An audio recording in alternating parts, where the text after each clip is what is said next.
Hey guys, back in the 50s, before we had TV, the family would huddle around the radio every night and listen to radio shows. And one of my favorites was yours truly, Johnny Dollar. Right? He's a insurance investigator, insurance fraud and stuff like that. And it always gets really exciting. Now, this is a serial, you know, so it's like you would listen to part 1, and then tomorrow night you'd hear part 2, and the next night part 3, and so on. But I'm not going to do it every night. I'm going to do it every week. So we're going to start the McCormick Matter, which aired in 1955. And we're going to start with part 1, and let's give it a listen. From Hollywood, it's time now for Bob Bailey as Johnny Dollar. Mr. Dollar, this is Father Taggart. I'm calling you from Ossining. I'm one of the chaplains here at Sing Sing. Oh, yes, sir. What can I do for you, Father? Well, nothing for me, Mr. Dollar, but possibly for someone else. Michael Cairn, one of our inmates, asked me to contact you. Michael Cairn? You remember him? He wasn't sure you would. Old-time grifter and con man who got tied up with an insurance fraud a few years ago, blonde fella? Yes. Well, Michael wants to see you, Mr. Dollar. Could you possibly find the time to come up here? Oh, I don't know, Father. Is this something important? It is to Michael. Oh, well, look, I'll be in New York sometime next month. Maybe I'll get a chance to stop off. Well, couldn't you possibly make it sooner? What's the rush? He's going to be there quite a while, isn't he? Not very long, I'm afraid. Michael is dying. All right, Father, you can expect me.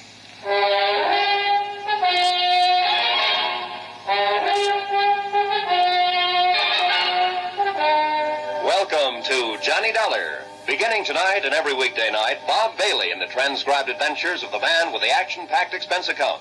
America's fabulous freelance insurance investigator. Yours truly, Johnny Dollar.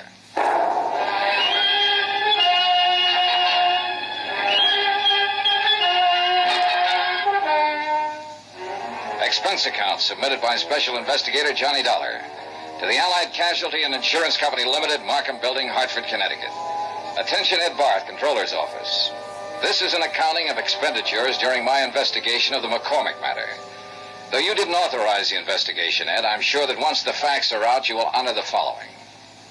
Expense account, item 1, $7.95. Train fare and incidentals, Hartford to Ossining, New York. That is a big expense account, huh? I was admitted inside the prison and greeted by Father Taggart.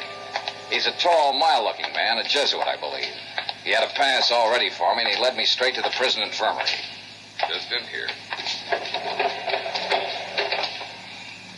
Michael will certainly appreciate your coming, Mr. Dollar. I hope it satisfies whatever's on his mind. I can't imagine what it would be.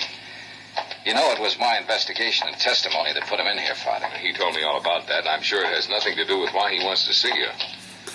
His lungs started to go about 2 years ago, and there's just been no way to arrest the condition. Does he know how close he is? Oh, yes, and he's not afraid to die. Here we are, Mr. Dollar. Oh. What? Hardly the same man I remember, Father. He's had it bad lately, lost a great deal of weight. Yeah. Asleep? Yes. Michael. Michael. Oh, hi, Father. I brought someone to see you. What do you say? Hiya, Mike. Oh, thanks for coming. Thanks, Johnny. Thank Father Taggart here. He's an all right guy, Johnny. He's just like you. I always said you were the best insurance cop. Here, what's all this? I'm kicking out, Johnny. Didn't you tell him, Father? He told me, Mike. Guess I didn't live right. I'll be back in a little while. Thanks, Father. You take it easy, Mike. A lousy place to die, prison. But I ain't got my choice, thanks to you. Well, it's just that you picked to do a couple of things that the law and some insurance companies didn't agree with, Mike. I don't hold none of that against you. The guy does what he does. I don't know how to tell you this. Maybe I better get the doctor. You shouldn't be talking so much. No, wait. Johnny, look, you know I'm no crybaby. When the doctor gave me the news, I got to thinking. I ain't scared to blow out, you understand? I know, Mike, I know. It's just that I had a wife once, a long time ago when I started out. Oh? Yeah, then I just kind of drifted out of her picture one day. Ain't got a cough drop, heavy. Yeah, I guess it wouldn't cure what I got. Anyhow, I got to do something for her before I... Well, Johnny, I lay here and I get myself an idea. Yeah, Mike? Johnny, if there was some real easy money lying around, would you pick it up for me? Depends on how clean it is, Mike, and where it's lying. Sure. Well, it's clean, all right. You can find that out for yourself. All right. Now listen. Till they moved me down here in the infirmary, I roomed upstairs with Jojo Penny. You know him? No, don't believe I do. And a car thief from the Hay States. He got his sabbatical 3 weeks ago. Paroled. Uh-huh. Well, I've been in the camp with a lot of guys, but Jojo Penny takes the cake. He's got a little old 5-year trick to put in. This Jojo, he does it like a vacation. You know, a real picnic. Every time he gets a chance out in the yard, he's taking sun. So he don't get the color, see? Yeah. When they push him in with me, I notice this. And I get to going over it in my head. Yeah. Why does a guy whistle in a cell block, Johnny? Why is he treating it like a rest home? Short term. He's got something outside waiting. That's it, baby. He's got something waiting for him outside. Something that he knows will keep safe. Money. Thought you said this was legitimate, Mike. It is. Now, wait. I didn't ask Jojo anything about this. No, I figured it out myself. Then a couple of times I hear him yelling in his sleep. McCormick, he yells. McCormick. Huh? Makes sense now, Johnny? Not yet. The big heist, Johnny, the big heist. A few years ago, a rich guy named McCormick out on Long Island or someplace like that gets turned over for $100,000 worth of jewelry. You remember? Vaguely. Yeah, well, I'm thinking that Jojo Penny was in on it somewhere. Else why would he be singing and whistling and cheering himself around this flytrap for 5 years? Else why would he be talking about that when he's sleeping? McCormick. Yeah. Maybe you've got something, Mike. I know I got something, Johnny. And you got something, too. Oh, now, Mike, take it easy. Oh, I'm all right. Don't you see? The insurance company must have a reward out. They always do. A reward. Yeah, but Mike, look. I tell you, Jojo is the ginzo that done the job. Or he knows who did it. So, you look into it. Work on it. Maybe turn up the stuff and get the reward. Good clean coin. Yeah. Yeah. Send half of it to my old lady, will you? You keep the rest yourself. What do you say? Huh? Will you?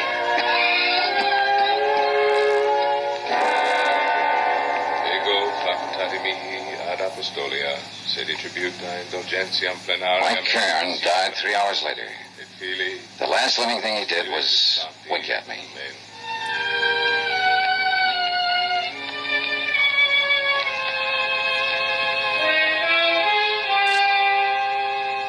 Expense account item 2, $14.20. Train fare and incidentals, Ossining to New York.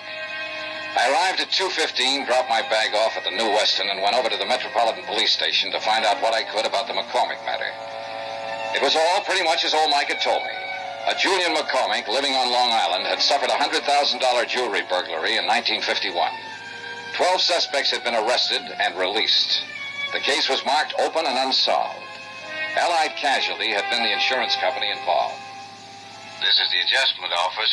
Frank Porter speaking. My name's Johnny Dollar, Mr. Porter. I'm an investigator. Oh, I think I've heard of you, Mr. Dollar. Yeah? Wonder if you could give me a little information about a claim your company handled in 1951. A man named Julian McCormick out on Long Island. Gee whiz, long time ago. What about the McCormick I claim? might have some information on it. I don't know yet. It's a long chance. I'm at police headquarters, and I notice you investigated for the insurance company. I'd like to talk to you. Yeah, sure, but it's kind of late today. Tomorrow, okay? Well, you can tell me this right now. Is there any reward being offered? Gee whiz, kind of folds my sails. How's that? Well, asking about a reward. You sound like you can make full recovery and want to make sure that you'll be paid for it. Well, I said it was just a long shot. How about the reward? Well, that's pretty standard with us on cases like this. Yeah, I think it's $7,500, something like that. I'm not sure. Where are you staying? New Weston. Well, I'll look it up, get the exact figure, and call you there. How'll that be? Fine, thanks. That'll be fine. $7,500.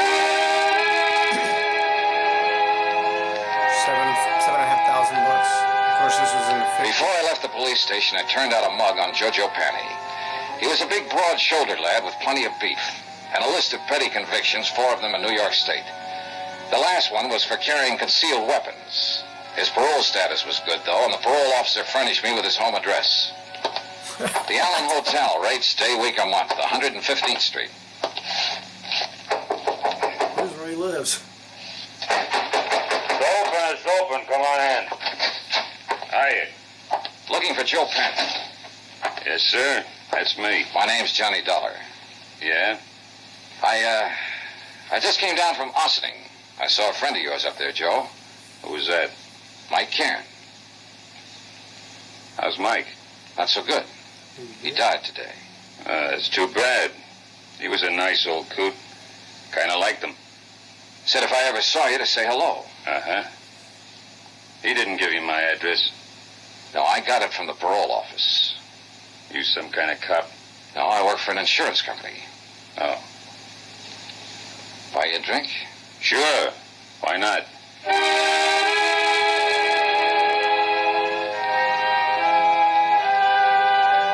Expense account, item 3, $4 even for drinks. I wanted to look at Joe Panny and talk to him, and figure out how I was going to go about getting information from him. And the more I saw and the more he talked, the more I wondered if whatever he might have said about the McCormick case in his sleep happened to some other McCormick. After all, a man with a long list of petty thieveries is hardly ever involved in a slick, big-time safe-cracking job. That takes another kind of talent, and one I was sure that Jojo didn't have. It's probably part of the gang. So I just been taking it easy and looking around. I figure I can get a job pushing a truck or maybe a cab if I'm lucky. Gotta get something to do. Parole officers kind of hard-nosed about things like that. Yeah. Drink up. Want one more? Oh, no thanks. 3's my limit. Like to keep in shape. Sure. Say, you got anything to do? Nothing special. Why?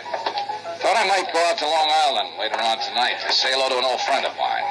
If you haven't got anything to do, come on along. You're okay, bub. Sure, why not? This friend of yours, he's an ex-con too? No, he never did any time. Just a friend. Want to say hello is all. Oh. Rich fella. His name's Julian McCormick. You're very big with the hellos around here today, aren't you? Anything wrong, Joe? You probably are. Why do you say that? Nothing. Ever know anyone named McCormick? I knew a guy named Arnie McCormick once back in Salt Lake City. We were pals for a while. Oh. Yeah. Arnie was killed in the war. He'd got himself drafted in the infantry. Maybe he's related to my friend Julian McCormick out on Long Island. He wasn't related to anybody, not that bird. I'm leaving. I want to get up early tomorrow. Why not come with me? Thanks for the drinks. He drifted off down the street and left me standing there. And one thing I was sure of, he had the name McCormick on his mind. Whether it was the right McCormick or the right case, I didn't know. Anyhow, he was my one big lead. So I was back at his hotel early the next morning and talking to the desk clerk. Penny, did you say room 210? Yeah, that's right. Vamoose. What? He left bag and baggage last night. Well, where did he go? What's his forwarding address? He didn't say. Just left.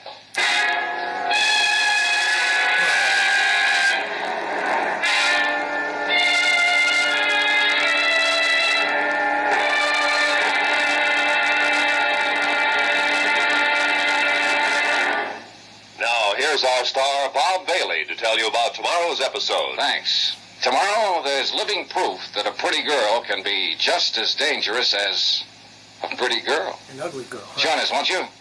Yours truly, Johnny Dollar. He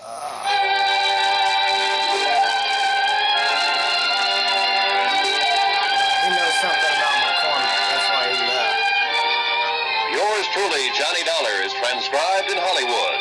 Written by John Dawson. The entire production is under the direction of Jack Johnstone. By John Be sure to Dawson. join us tomorrow night, same time and station, for the next exciting episode of Yours truly, Johnny Dollar. Roy Rowan speaking.